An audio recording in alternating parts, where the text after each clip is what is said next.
Assalamualaikum warahmatullahi wabarakatuh.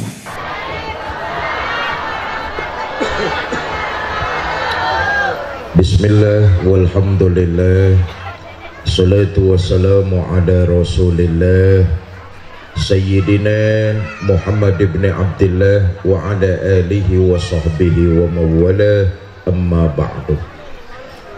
Yang mulia para ulama, para kiai, para asatiz dan asatizah yang saya hormati, para pimpinan Kargil, para sem, keluarga besar Kargil, pengurus Majelis Taklim Darun Nisa, ibu bapak, saudara-saudara kaum muslimin yang saya cintai.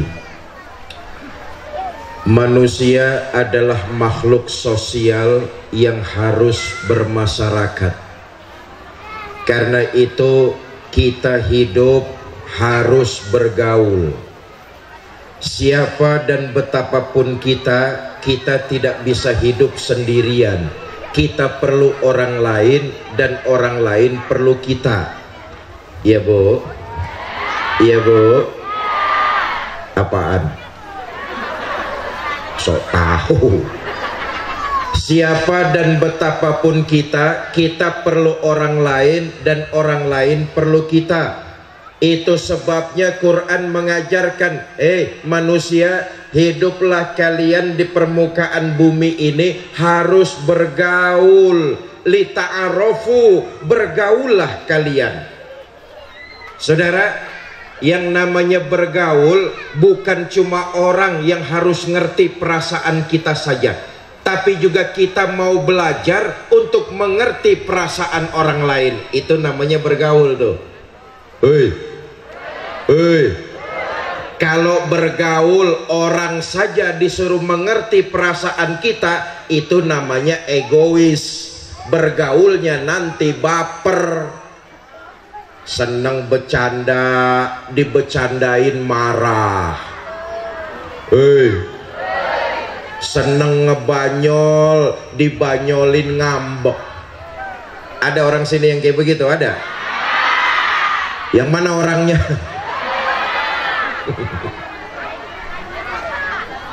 Hidup nih sebenarnya mudah kok. Begini, kalau nggak mau dicubit, jangan suka nyubit. Kalau nggak mau disakitin, jangan nyakitin orang. Kalau nggak mau direndahin, jangan ngerendahin orang. Itu bergaul. Bukan cuma orang ngerti perasaan kita, tapi juga kita mau belajar untuk mengerti perasaan orang lain. Nah, yang perlu diingat, dalam bergaul itu membawa dampak baik dan dampak buruk. Dampak baiknya kita ambil, dampak buruknya kita tinggalkan. Apa saja pergaulan yang membawa dampak buruk? Pertama, jangan berteman dengan orang yang punya sifat iri. Ada dalam kehidupan kita bermasyarakat orang yang punya sifat iri.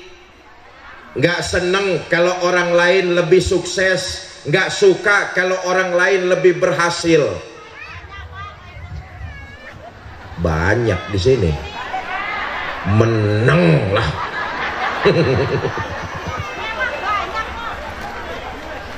Lihat tetangganya beli motor, demam. Tetangganya beli mobil, opnam. Di rumah sakit dengar tetangganya bangun rumah, modar sekalian tuh. Padahal yang diajarkan baginda Nabi, kalau tetanggamu mendapat nikmat, sebentar, ada iklan dulu nih.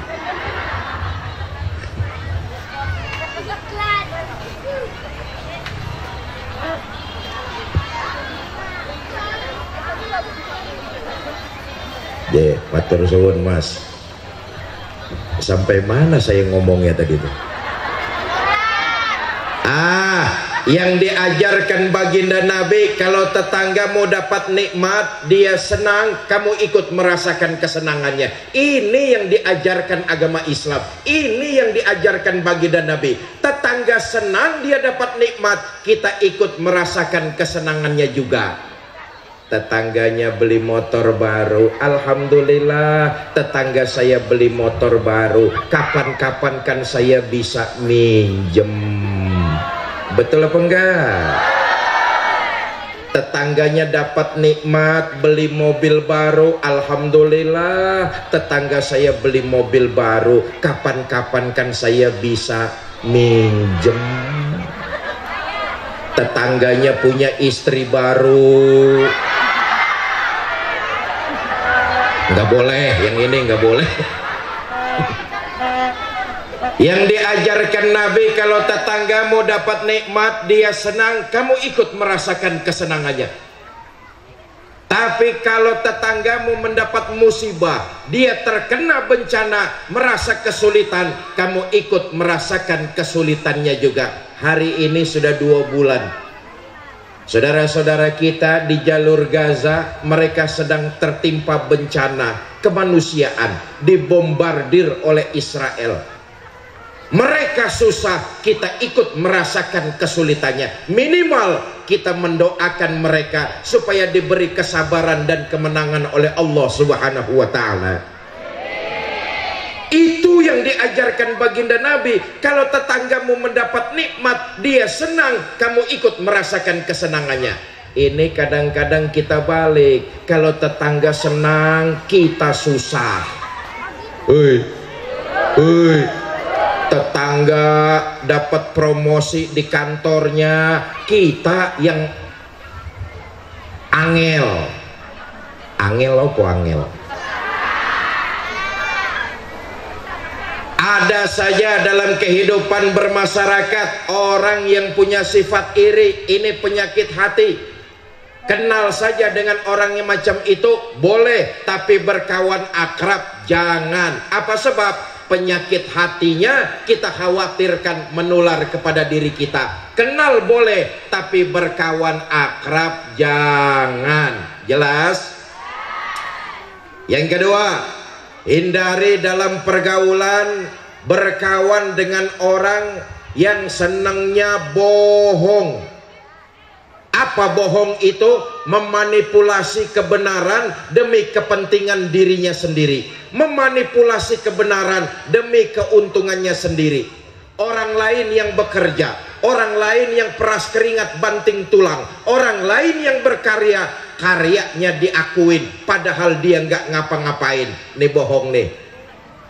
Pantes kata pepatah, ayam yang bertelur, sapi yang dapat nama. Ayam bertelur mati-matian, sapi yang dapat nama. Tuh, telur mata sapi. Ada dalam kehidupan kita bermasyarakat orang yang senangnya bohong, memanipulasi kebenaran demi kepentingan dirinya sendiri. Kenal saja boleh, tapi berkawan akrab nanti dulu. Kenapa? Sifat bohongnya khawatir tertular kepada kita. Sebab sekali berbohong akan ada bohong-bohong di belakangnya. Nah, ini saya titip pesan, Bu. Nih kan kita udah masuk masa kampanye nih. Nanti tanggal 14 Februari jangan sampai golput. Datang ke TPS untuk memilih pemimpin-pemimpin kita. Saya cuma titip pesan, jangan pilih pemimpin yang suka bohong.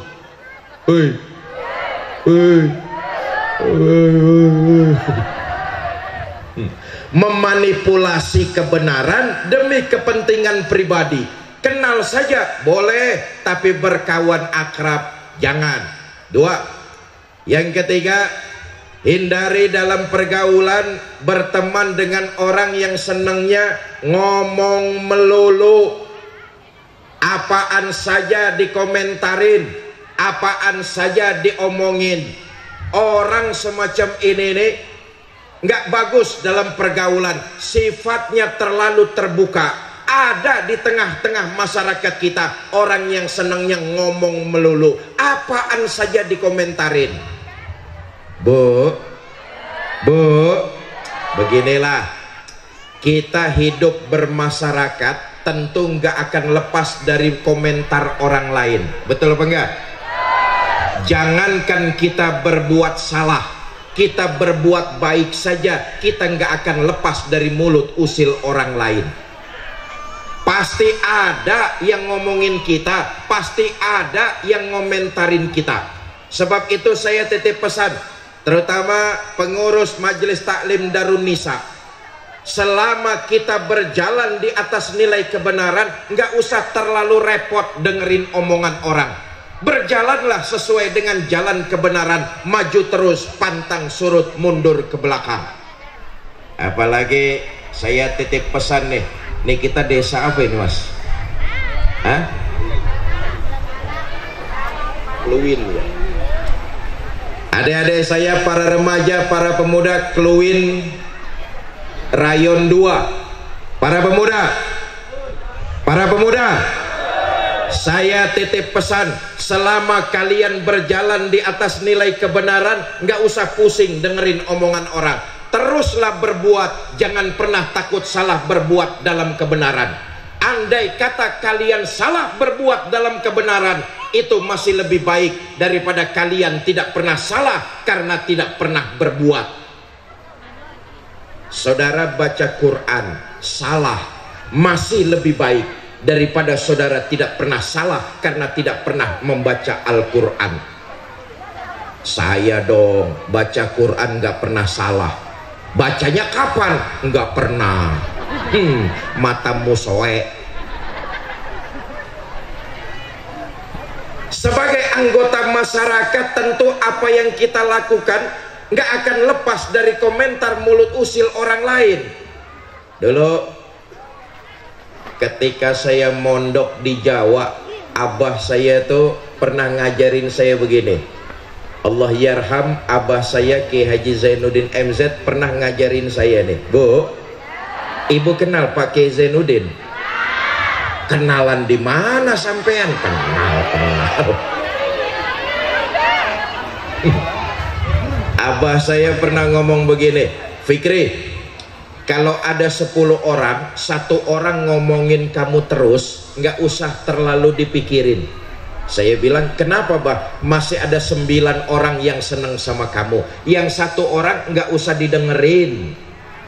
Saya bilang sama abah saya, bah, kalau pertanyaannya saya balik, ada 10 orang, 9 orang ngomongin saya melulu, bagaimana bah?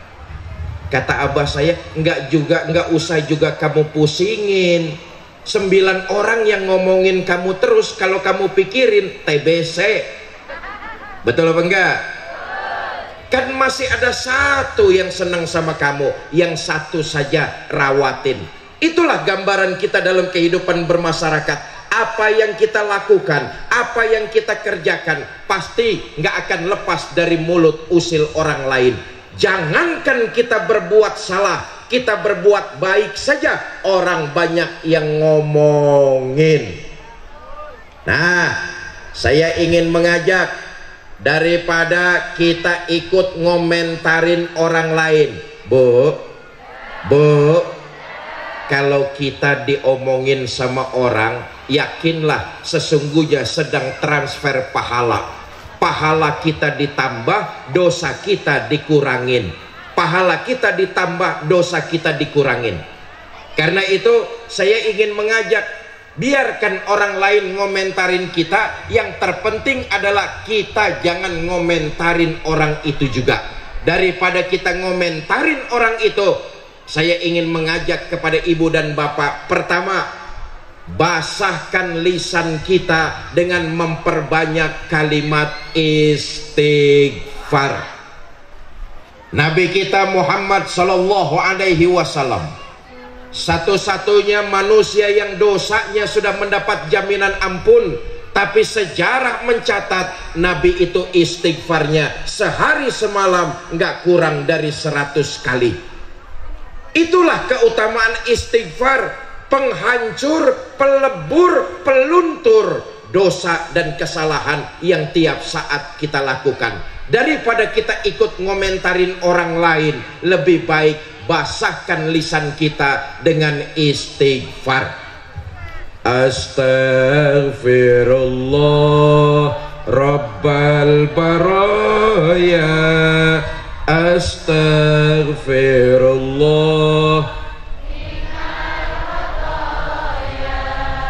astaghfirullah Rabbal baraya, Allahumma arhamna fa innaka khairur rahimin, Allahumma ighfir lana fa innaka khairul ghafirin, Allahumma ansurna fa innaka khairun nasirin, Allahumma arzuqna fa innaka khairur raziqin.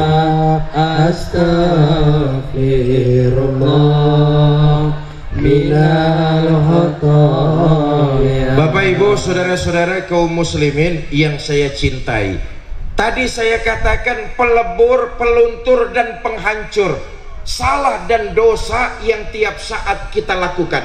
Luar biasa keutamaan istighfar. Mudah dilakukan, mudah diucapkan, tapi berat dalam timbangan. Orang yang mendawamkan istighfar, hajat dan kebutuhannya akan dipenuhi oleh Allah Subhanahu wa ta'ala. Saudara, adalah ulama besar bernama Imam Ahmad bin Hambal. Satu hari Imam Ahmad bin Hambal hatinya pengen bener datang ke kota Baghdad. Padahal di Baghdad Imam Ahmad bin Hambal nggak punya santri, nggak ada keluarga, nggak punya teman. Tapi karena hatinya ingin datang ke kota Baghdad, berangkatlah beliau dari kampung menuju Irak. Sampai di Baghdad hari sudah menjelang petang. Imam Ahmad bin Hambal mampir ke masjid. Masuk waktu sholat maghrib, ikut beliau sholat maghrib berjamaah. Selesai sholat maghrib, tadarus Quran. Sampai masuk waktu isya, ikut beliau sholat berjamaah isya. Selesai sholat, zikir, wirid, doa.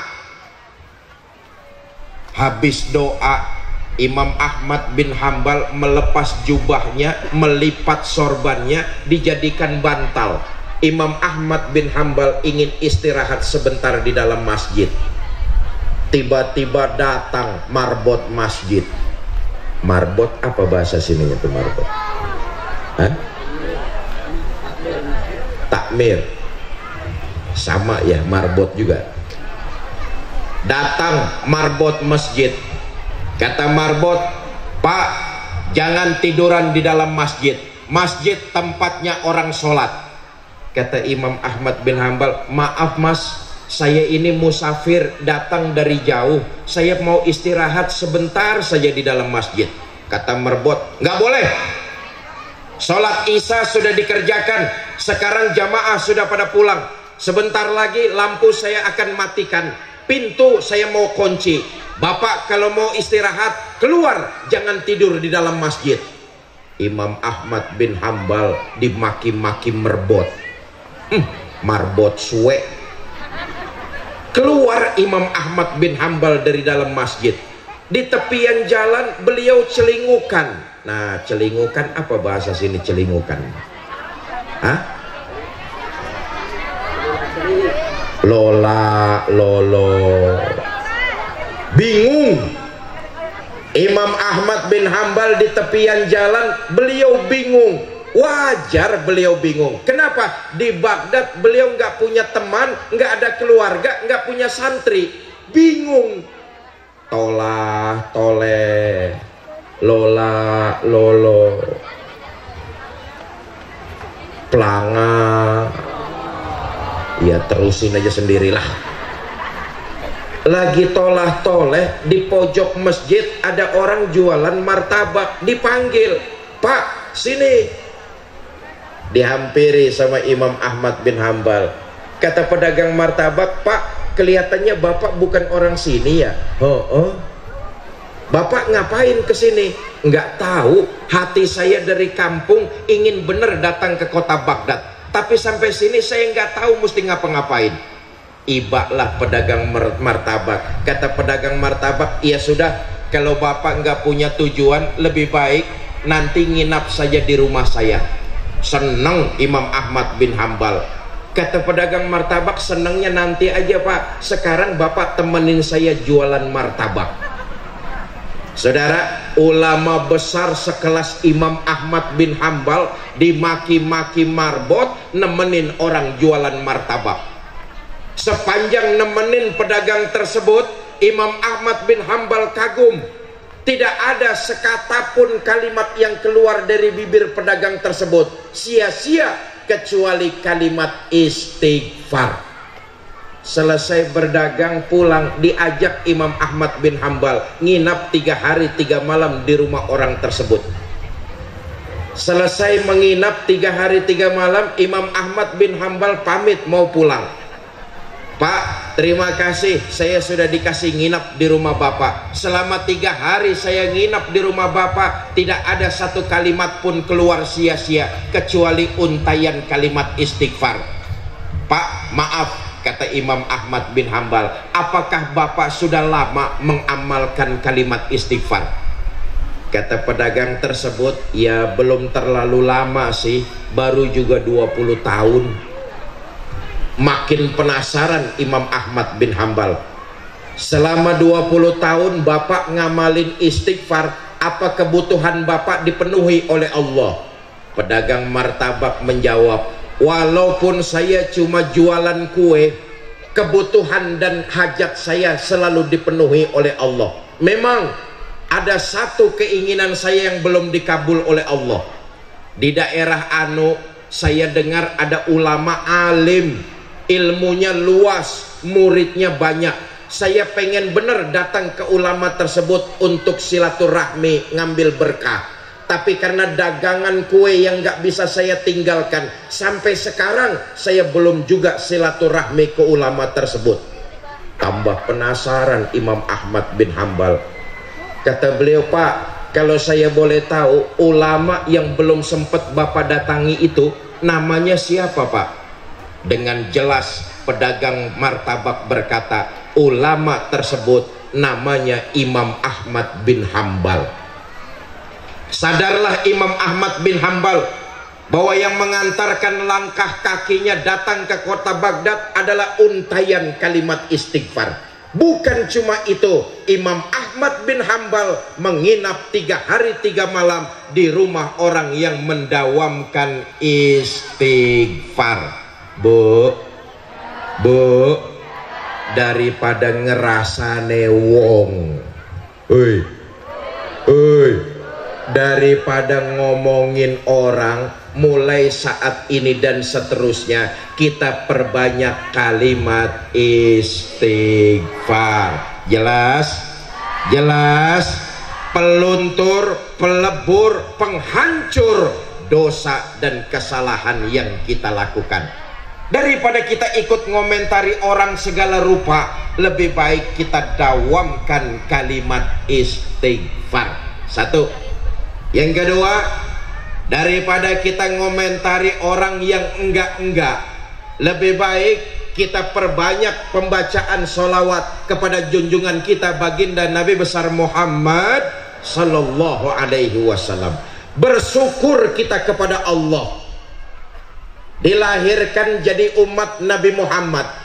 Nabi Muhammad adalah nabi yang utama, karena itu kita dilahirkan jadi umat baginda Nabi Muhammad. Oleh Allah diberikan keutamaan juga. Alhamdulillah.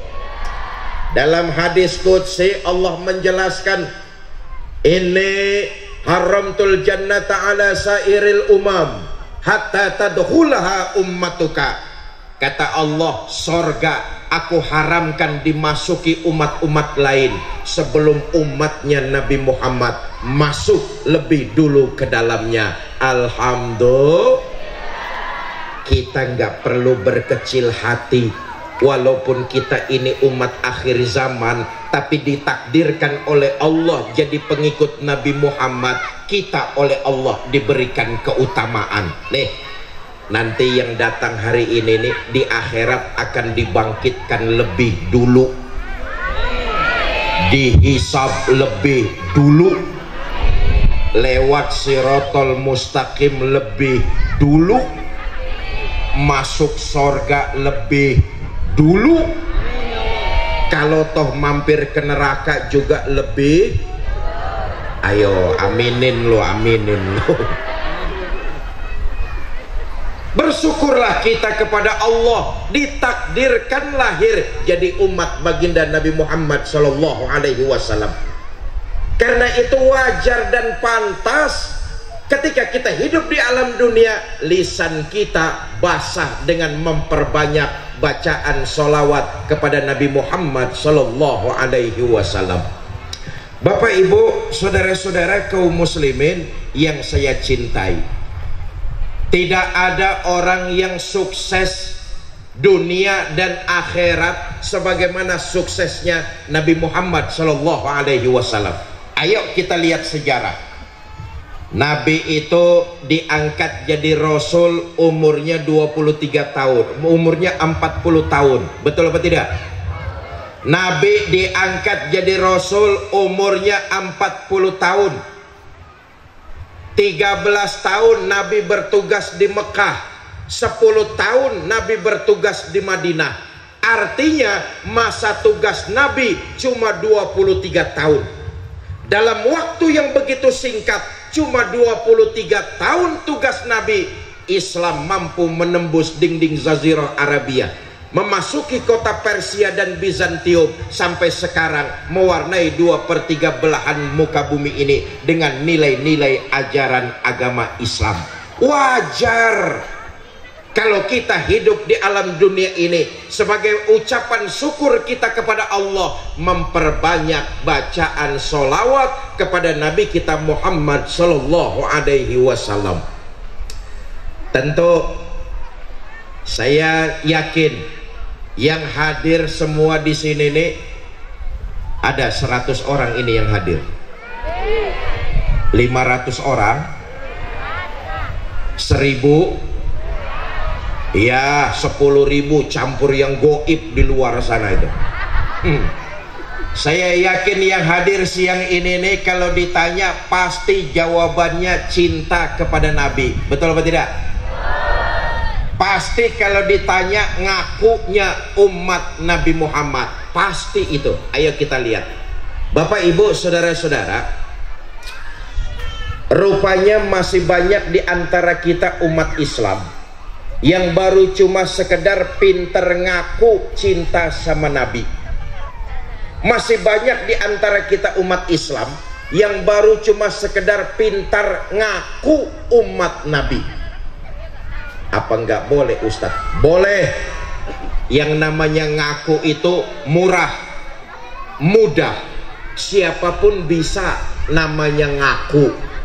Tapi persoalannya di akhirat nanti, kita diaku apa tidak sebagai umat Nabi Muhammad, itu yang jadi masalah utama. Kalau cuma sekedar ngaku saja, mudah dan murah, siapapun bisa ngaku. Saya tanya nih ibu-ibu nih, Bu, saya tanya, ibu kenal sama Pak Jokowi? Jokowi kenal sama ibu? Kasihan deh lo. Kalau cuma kenal, iyalah itu ngaku namanya. Nggak beda dengan kita. Kita nih baru cuma sekedar ngaku umat baginda Nabi. Tapi persoalannya lagi-lagi saya katakan, di akhirat nanti kita diaku apa tidak sebagai umat baginda Nabi besar Muhammad Sallallahu Alaihi Wasallam. Nah, kalau kita pengen diaku di akhirat sebagai umat Nabi Muhammad dan mendapat syafaat beliau, jalankan syariat ajaran agama sesuai dengan kemampuan kita masing-masing. Apa di antara ajaran baginda Nabi? Tingkatkan kualitas silaturahmi di antara kita. Saya bersyukur dan bangga, Majelis Taklim Darun Nisa tiap bulan muter bikin pengajian di Kargil. Kemarin sudah dikatakan oleh Pak Sipong Saragih, Saya bulan 3 ada di Manis Mata, lalu sekarang hadir di sini. Kaitannya tidak lain dan tidak bukan pengajian rutin yang digagas oleh Majelis Taklim Darun Nisa. Inilah ajaran baginda Nabi, meningkatkan kualitas silaturahmi. Bu, kita hadir di sini nih mengamalkan ajaran baginda Nabi, di antaranya merajut tali silaturahmi. Nah ini penting nih, saudara. Dalam Islam itu silaturahmi bukan seia sekata. Silaturahmi dalam Islam itu walaupun berbeda tapi saling menghargai, saling menghormati, dan tetap saling mencintai. Itulah silaturahmi dalam Islam. Contoh nih, hari ini ibu-ibu yang hadir pakai kerudungnya warna-warni, betul apa tidak? Berbeda, itulah silaturahmi. Walaupun berbeda saling melengkapi. Ada yang datang pakai kerudung warna merah, ada yang datang pakai jilbab warna biru, warna hitam, warna kuning, warna abu-abu, warna coklat. Dengan warna yang berbeda-beda, ibu datang semua ke sini. Enak, terjadi harmonisasi, sedap dipandang mata. Itulah silaturahmi. Walaupun berbeda, saling menghargai, menghormati, dan tetap saling mencintai. Terjadi keindahan di antara kita. Coba bayangkan, kalau yang datang ke sini pakai jilbabnya warna hitam semua. Serem. Kayak orang mau ngelawat. Betul apa tidak? Ini ajaran baginda kita Nabi besar Muhammad Shallallahu Alaihi Wasallam, meningkatkan kualitas silaturahmi. Lagi-lagi saya katakan, silaturahmi itu bukan seia dan sekata. Silaturahmi itu berbeda tapi tetap menjaga kerukunan, menjaga kekompakan, dan menjaga persatuan di antara kita. Contoh gampangnya begini, Cargill, perusahaan tercinta, pasti tahun 2024 sudah punya target. Betul apa tidak? Kalau kita nggak mau silaturahmi, kalau kita nggak mau kompak, rukun, dan bersatu, target itu tidak akan pernah tercapai. Kita berbeda, iya, tapi dalam perbedaan kita saling melengkapi. Dalam perbedaan kita jalin silaturahmi, merekatkan kerukunan, merekatkan kebersamaan, merekatkan persatuan. Kalau sudah bersatu, insya Allah target yang dicanangkan perusahaan pasti insya Allah akan tercapai. Berbeda tapi tetap menjaga kebersamaan. Jelas? Jelas? Itulah silaturahmi yang diajarkan baginda Nabi kepada kita. Maka luar biasa apa yang dilakukan majelis taklim pengurusnya nih Darun Nisa. Tiap bulan kita silaturahmi seperti ini nih, tertanam rasa saling menghargai, rasa saling menghormati, dan tetap saling mencintai, menjaga kerukunan, kebersamaan, dan persatuan di antara kita. Apalagi tadi sudah saya katakan, kita menjelang masa kampanye. Nanti Februari kita akan memilih pemimpin-pemimpin kita. Betul apa tidak? Bapak Ibu, saya yakin pasti pilihannya berbeda-beda. Benar? Saya dan saudara saja pasti pilihannya berbeda. Tapi kita diikat silaturahmi yang diajarkan baginda Nabi. Walaupun kita berbeda, kita tetap saling menghargai, saling menghormati, dan tetap saling mencintai. Saudara mau milih A, monggo silakan saja. Tapi tolong jangan jelek-jelekin yang B dan yang C. Itulah silaturahmi. Jelas? Saudara mau milih B, tolong jangan jelek-jelekin yang A dan yang C. Itulah silaturahmi. Saudara mau milih C, monggo, tapi juga sebaliknya jangan jelek-jelekin A dan B. Silaturahmi berbeda, menjaga saling menghormati, saling menghargai, dan tetap saling mencintai. Maka dari itu tadi sudah saya pesan, tanggal 14 Februari datang ke TPS, jangan sampai golput. Pilihannya terserah ibu bapak semua, saya nggak ngurusin. Tapi yang namanya silaturahmi, walaupun berbeda, kita harus tetap rukun. Jangan cuma gara-gara beda pilihan presiden sama tetangga pelotot-pelototan. Mudah-mudahan di sini nggak ada yang kayak begitu. Jangan cuma gara-gara beda partai sama tetangga marah-marahan. Saudara, yakinlah, siapapun nanti yang terpilih memimpin negara kita, kita rakyat tetap saja cari duit sendiri. Betul apa tidak? Karena itu yang terpenting adalah kita menjaga silaturahmi sebagaimana yang diajarkan baginda Nabi kepada kita. Kalau ini kita jalankan dalam kehidupan bermasyarakat, insya Allah di akhirat nanti kita akan diaku umat baginda Nabi dan mendapat syafaat dari beliau. Ketahuilah, yang namanya perbedaan sampai kiamat pasti akan ada. Nggak usah contoh yang susah-susah, yang gampang saja. Nih, ratusan orang yang hadir siang ini, ada nggak yang wajahnya sama nih? Ada apa tidak? Jangankan wajah sama, senyum kita saja beda-beda. Betul apa tidak? Justru Allah menjadikan kita berbeda-beda supaya kita saling melengkapi. Itulah fungsi dari keluarga. Kita ini, Nabi sudah mengajarkan, muslim yang satu dengan muslim yang lain seperti anggota badan. Kalau yang satu sakit, yang lain akan ikut merasakan sakitnya juga. Kita ini keluarga besar. Sebagai manusia seagama, kita keluarga beriman. Sebagai sesama anak bangsa, kita keluarga Negara Kesatuan Republik Indonesia. Makanya untuk kali yang kedua saya datang ke Kargil, saya tidak merasa sebagai seorang tamu, walaupun saya dengan saudara berbeda.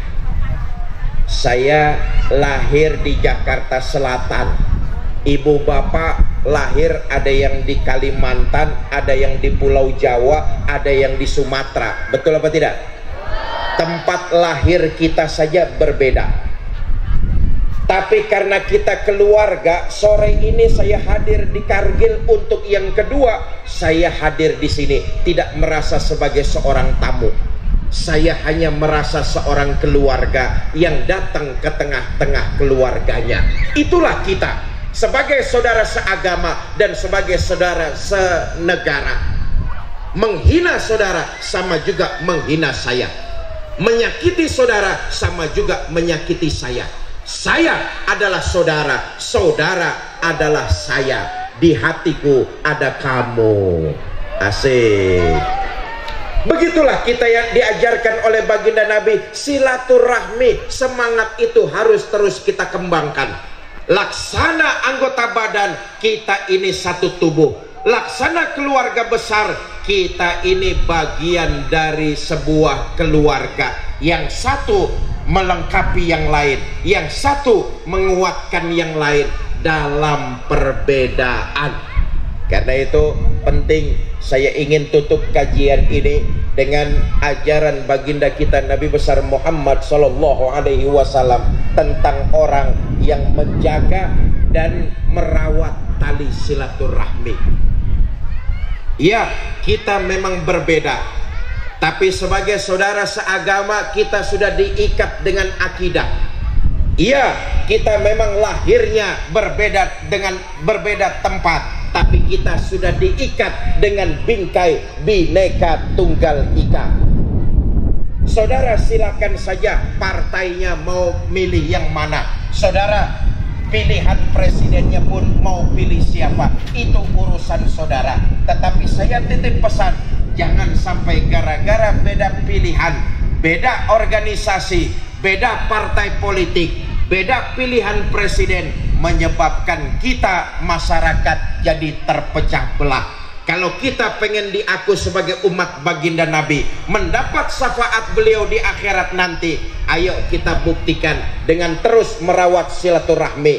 Partai boleh saja berbeda, pilihan presiden boleh saja tidak sama, tapi kita harus saling menghargai, saling menghormati, dan tetap saling mencintai, merawat kerukunan, kebersamaan, persatuan di antara kita. Kalau ini yang terjadi, insya Allah Indonesia akan lebih jaya. Di akhirat nanti kita akan diaku sebagai umat Nabi besar Muhammad Sallallahu Alaihi Wasallam. Nah, karena itu Bapak Ibu saudara-saudara, di penghujung mari sama-sama kita tawasul membacakan suratul Fatihah. Mudah-mudahan kita semua yang hadir di sini dipanjangkan umur dalam taat kepada Allah. Amin. Diberikan kita rumah tangga sakinah, mawadah dan rahmah. Dikaruniakan kita keturunan yang soleh dan soleha. Diistiqomahkan, ditetapkan kita dalam nilai-nilai silaturahmi, saling menghargai, saling menghormati, dan tetap saling mencintai.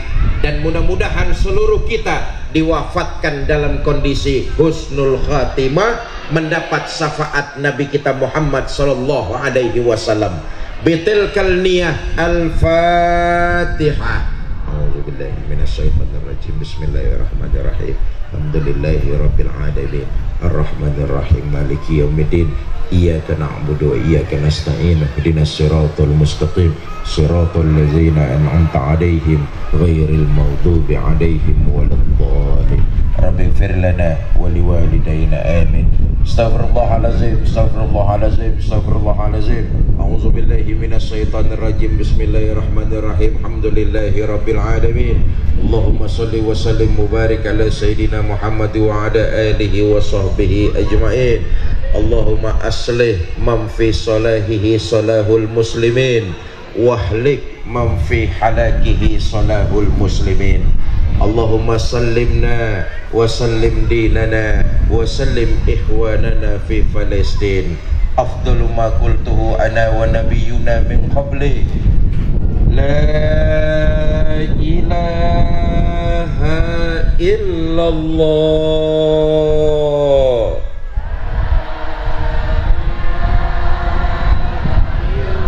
La ilaha illallah.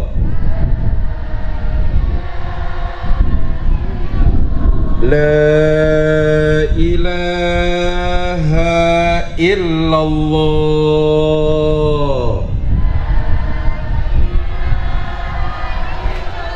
Muhammadur Rasulullah. Kalimatu haqqin 'alaiha nahya wa 'alaiha namut wa 'alaiha nub'atsu insyaallahu minal aminin, minal aminin, minal aminin. Allahumma arinal haqqa haqqa warzuqna ittiba'a wa arinal batila batila warzuqna ijtinaba. Allahumma taqabbal minna salatana wa siyamana wa qiyamana wa ruku'ana wa tahassu'ana wa tadarru'ana wa ta'abbudana wa tammim taksirana ya Allah ya arhamar rahimin. Rabbighfir lana wa liwalidayna warhamhuma kama rabbayana saghira wa li jami'il muslimina wal muslimat wal mu'minina wal mu'minat al ahya'i minhum wal amwat. Rabbana hab lana min azwajina wa zurriyyatina qurrata a'yun waj'alna lil muttaqina imama. Rabbana atina fid dunya hasanah wa fil akhirati hasanah wa qina azabannar. Wa sallallahu ala sayyidina Muhammad wa ala alihi wa sahbihi wa sallam wa akhiru da'wana anil hamdulillahi rabbil alamin. Ini saja yang dapat saya sampaikan, mudah-mudahan ada manfaat. Lebih kurang saya mohon maaf. Wallahul muwafiq ila aqwamit thoriq. Assalamualaikum warahmatullahi wabarakatuh.